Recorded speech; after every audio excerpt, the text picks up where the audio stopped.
ഈ നാറിയുണ്ടായിരുന്നു കൂടെ. എന്നാലേ ലെറ്റ്സ് സ്പൈസ് ഇറ്റ് അപ്പ്. ഇല്ലാത്ത ധൈര്യം ഉണ്ടാക്കി പ്രൊപ്പോസ് ചെയ്യാൻ വന്ന പ്രൊപ്പോസൽ നടക്കില്ല എന്ന് മനസ്സിലായി. സോറി.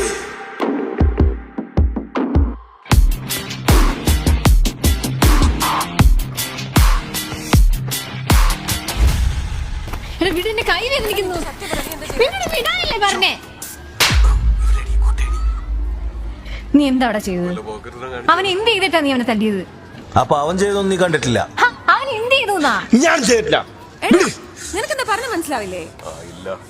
ഇതാ നിന്റെ പ്രശ്നം. അവൻ ചെറുപ്പം തൊട്ട് എന്റെ കൂടെ ഉള്ളതാ. അവൻ കൂടെ ഉള്ളതുകൊണ്ട് ഞാൻ ഈ ക്രൗഡിലേക്കൊക്കെ ഇറങ്ങുന്ന തന്നെ. I trust him like that. But look at you. പക്ഷെ നീ എന്തൊക്കെയാ ചെയ്യുന്നേ? ഒരെണ്ണം പോലും അവന് തെറ്റിയില്ല. എല്ലാം ഞാൻ മേടിച്ചില്ലേ. സമാധാനിപ്പിക്കണം. സമാധാനിപ്പിക്കേ. ചോന്നോട്ടെ നോക്കട്ടെ.